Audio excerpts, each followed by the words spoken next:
مرد حق باطل کے آگے مات کھا سکتا نہیں، سر کٹا سکتا ہے لیکن سر جھکا سکتا نہیں۔ یہ ہماری تاریخ ہے جو آپ کے سامنے ہے۔ آپ کو پراؤڈ فیل ہونا چاہیے کہ رب تعالیٰ نے مجھے کون سی بڑی نعمت عطا کی، اتنی عظیم نعمت ہے۔ ایک واقعے کے ساتھ میں اپنی گفتگو کو آپ کے اندر ڈالنے کی کوشش کرتا ہوں۔ حضور پاک صلی اللہ تعالیٰ علیہ وسلم کے دین کی حلاوت اور چاشنی کس کو ملے گی پتہ ہے؟ تین چیزیں۔ جو ایمان کی لذت جس کو ملتی ہے وہ پھر دوسری جگہ نہیں منہ مارتا، ادھر ادھر نہیں دیکھتا کہ کہاں کامیابی ہے، کہاں سکسیسفل ہے، بلکہ جس کو ایمان کی لذت ملی ہے وہ یہ سوچتا ہے کامیابی میرے نبی کے قدموں میں ہے، مجھے جو ملنا ہے وہ یہیں سے ملنا ہے۔ بریلی کے امام کہتے تھے یا رسول اللہ خلق کے حاکم ہو تم، رزق کے قاسم ہو تم، جو ملا تم سے ملا تم پہ کروڑوں درود، اور تم ہو حفیظ و مغیث یا رسول اللہ، تم ہو حفیظ و مغیث، کیا ہے وہ دشمن خبیث، تم ہو تو پھر خوف کیا، تم پہ کروڑوں درود۔ یہ ایمان کی لذت جسے مل جاتی ہے وہ کامیابی حضور کے قدموں میں ہی دیکھتا ہے، پھر اسے ادھر ادھر کی چیزیں نہیں پریشان کرتی۔ یمن کا ایک قبیلہ تھا بنو کلب، اس قبیلے کے ایک شخص تھے حارثہ نام، ان کی بیوی سعدہ۔ ایک چھوٹا سا واقعہ بتا رہا ہوں۔ حارثہ اور سعدہ چھوٹا سا خاندان تھا، 3 بچے تھے۔ حارثہ کے بیٹوں میں ایک بیٹے کا نام ہے زید، نام یاد رکھیں، بہت امپورٹنٹ نام میں ذکر کر رہا ہوں۔ ایک ہی نام ایسا ہے جو قرآن میں آیا ہوا ہے، وہ زید۔ یہ حارثہ کے بیٹے زید ہے، بیوی سعدہ ہے۔ یہ حارثہ اور سعدہ 3 بچوں کے ماں باپ تھے، ہنسی خوشی زندگی گزار رہے تھے۔ سعدہ ایک دن اپنے بچوں کو لے کر اپنے میکے جا رہی تھی، راستے میں ڈاکوؤں کا حملہ ہو گیا، مال سب چھین لیا قافلے کا، اور اتفاق ایسا کہ یہ 8 سال کے جو زید تھے ان کو بھی ڈاکوؤں نے چھین لیا۔ ایک ماں سے اس کا 8 سالہ بڑا بیٹا چھین لیا جائے تو ماں کی کیفیت کیا ہوتی؟ اس قدر درد میں تھی ماں، جان تو بچ گئی، 2 بچے بھی بچ گئے، لیکن بڑا بیٹا میرے ہاتھ سے چلا گیا۔ مارے مارے صحراؤں میں گھومتی تھی، پکارتی تھی میرا زید میرا زید میرا زید میرا زید۔ ڈاکوؤں نے زید کو کیا کیا؟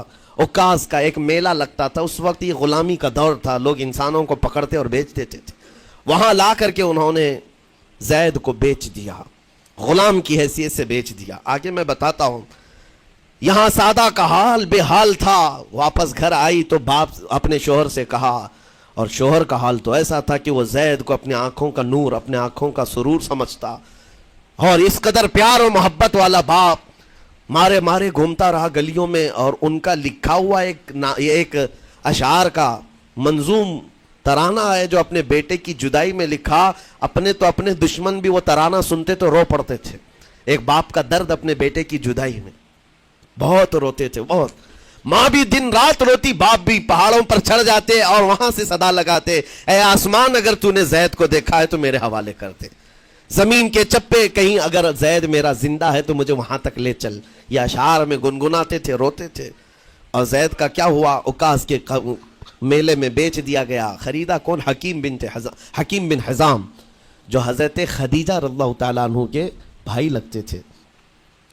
یہ لے کر کے آئے، اور حضرت خدیجہ رضی اللہ تعالیٰ عنہ اس وقت مکہ میں اور حضور پاک صلی اللہ علیہ وسلم کے نکاح میں ہے، تو حضرت خدیجہ کے پاس یہ زید آ گیا، بھائی نے گفٹ کے طور پر دے دیا۔ حضرت خدیجہ کے گھر میں یہ زید جب آئے، اس وقت ان کی عمر یعنی 10-12 سال کے آس پاس رہی ہوگی، اور یہ ایسا لڑکا جو چھوٹی سی عمر کا، ادب اتنا تھا کہ ہر ایک کا ادب کرتا، بڑے اچھے خاندان سے تعلق رکھنے والا۔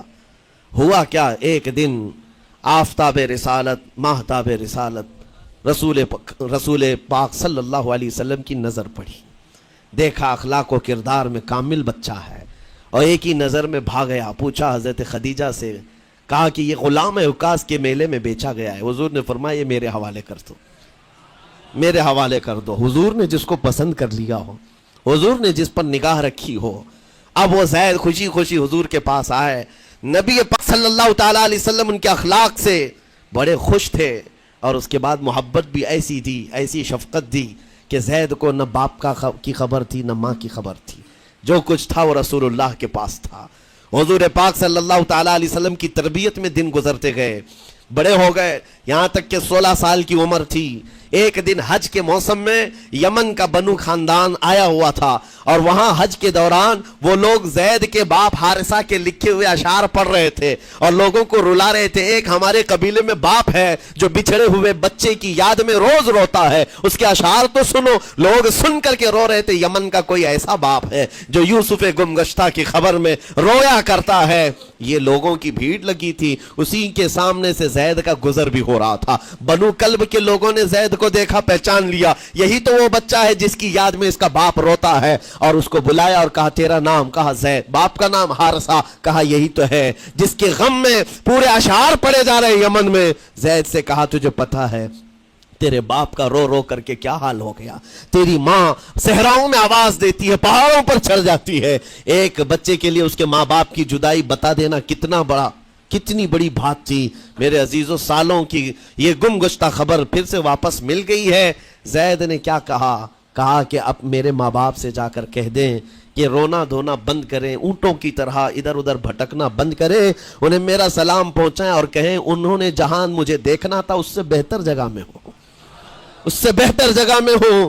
یہ بنو کلب خاندان گیا یمن, جا کر کے باپ سے کہا, حارثہ سے اور سعدہ سے, خبر تمہارے لیے اچھی لائے, تمہارا گم ہوا بیٹا جو پچھلے 10-12 سالوں سے تمہیں نہیں مل رہا تھا وہ حرم کعبہ کے پاس ہمیں نظر آیا ہے. غلام بنا کر لوگوں نے بیچا ہے اسے, لیکن وہ ایک ایسے حسین و جمیل کی غلامی میں ہے, ایک ایسے حسن والے کی غلامی میں ہے کہ زید وہاں سے ہٹنا نہیں چاہتا. باپ نے کہا میرے کلیجے سے پوچھو مجھ پر گزرتی کیا ہے, اس کی ماں سے پوچھو, ایک نظر دیکھ لے گا وہ واپس ہماری جھولی میں آ جائے گا. دوڑتے دوڑتے یمن سے گھنٹوں یعنی جو مہینوں کا سفر تھا دنوں میں طے کر کے پہنچے. مکہ آئے, جیسی آئے تو رسول پاک صلی اللہ علیہ وسلم کو ڈھونڈا.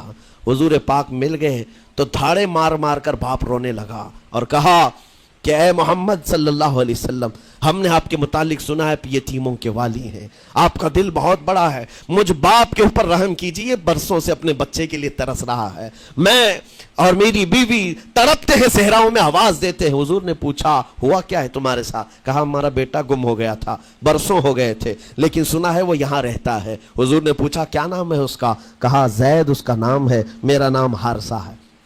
حضور پاک صلی اللہ علیہ وسلم کے محبوب زید کے بارے میں پوچھ لیا. حضور جس سے خود محبت کرتے ہو, حضور جس سے محبت کرتے ہو, باپ نے پوچھ لیا. حضور نے فرمایا کہ ٹھیک ہے, میں ایک باپ کے کلیجے سے اس کے بیٹے کو الگ نہیں کر سکتا, ماں سے اس کے بیٹے کو جدا نہیں کر سکتا, لیکن بات اتنی ہے کہ زید کو بلایا جائے, فیصلہ اس کے ہاتھ میں ہے, فیصلہ اس کے ہاتھ میں ہے. میں زید کو بلاتا ہوں. غلام تھے اس وقت, حضرت زید کو بلایا گیا اور اس وقت بھری جوانی والا زید ہے. جیسی ہی آئے پہلی نظر باپ کو دیکھا, ماں کو دیکھا, ماں باپ تو چیخ پڑے ہمارا زید مل گیا, ہمارا زید مل گیا. لیکن کمال کی بات میں دیکھتا ہوں ایسی دیوانگی پوری دنیا میں نہیں ہے. زید نے دیکھا اپنے ماں اور باپ کو, لیکن اسی وقت اپنی آنکھیں جھکا لی اور حضور کی طرف کر لیا. کہا نہ, ادھر پہلے حضور پاک صلی اللہ علیہ وسلم کی طرف. حضور نے دیکھا کہ زید ماں باپ کی طرف دیکھ نہیں رہے ہو, جو رو رو کر کے برا حال کر چکے ہو. حضور نے زید سے کہا پہچانتے ہو؟ کہا ہاں حضور, یہ میرے باپ ہیں اور یہ میری ماں ہے, یہ میرے چچا ہے. حضور نے فرمایا پھر ملتے کیوں نہیں ہو؟ کہا سرکار اگر اجازت ہو تو ملوں گا, برسوں کا بچھڑا ہوا جوان ہے, آپ اجازت دو تو میں ملوں گا. نبی پاک صلی اللہ علیہ وسلم نے فرمایا جاؤ تمہیں اجازت ہے. جیسی گئے اس منظر کو جو بیان کیا گیا ہے میرے عزیزوں, ہم پڑھتے ہیں تو آنکھیں بھیگ جاتی ہیں.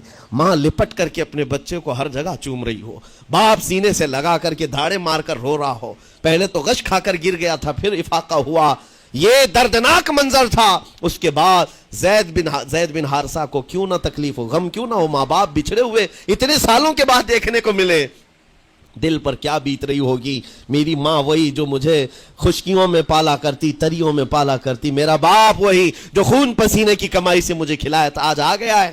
حضور پاک صلی اللہ علیہ وسلم نے کہا زید یہ جو جذباتی منظر ہے اس کو ختم کر کے اب اعلان کر دو کہ تمہاری ماں آئی ہے تمہیں یمن سے لینے کے لیے, تمہارا باپ آیا ہے, تمہارا چچا آیا ہے تمہیں یمن سے لینے کے لیے, میں نے فیصلہ تمہارے حوالے کر دیا ہے, میں اپنے غلامی سے تم کو آزاد کر دیتا ہوں, تم بغیر کوئی فدیہ لیے ہوئے, بغیر کوئی پیسہ لیے ہوئے. اس وقت اپنے غلام کو کوئی چھوڑتا نہیں تھا, لیکن تمہاری ماں کا درد دیکھا نہیں جا رہا، میں آزاد کر دوں گا بغیر کسی فدیہ کے، تو اپنی ماں اور اپنے باپ کے پاس جا سکتا ہے۔ اتنا حضور کا فرمان، آزاد کر دینا مکہ میں آسان نہیں تھا۔ بیٹے کو آزاد کیا حضور پاک صلی اللہ علیہ وسلم نے، تب جانتے ہو وہ کمال کا بیٹا ہے زید بن حارثہ۔ اسی وقت اپنی ماں کو دیکھتے ہیں، باپ کو دیکھتے ہیں، چچا کو دیکھتے ہیں، اور اس کے بعد مکہ والے یہ منظر دیکھنے کے لیے جمع تھے۔ مخاطب ہو کر کے کہتے ہیں اے سارے مکہ والوں، گواہ ہو جاؤ میں اپنی زندگی حضور محمد مصطفیٰ کے لیے وقف کر دیا ہے، میں نے محمد عربی صلی اللہ علیہ وسلم کے لیے زندگی وقف کر دی ہے۔ نہ مجھے یمن جانا ہے، نہ مجھے بنو کلب جانا ہے۔ ماں اور باپ دیکھتے رہ گئے۔ باپ نے پوچھا زید آزاد کیا گیا ہے اور آزادی کی زندگی کو چھوڑ کر تو غلامی کی زندگی کو قبول کر رہا ہے؟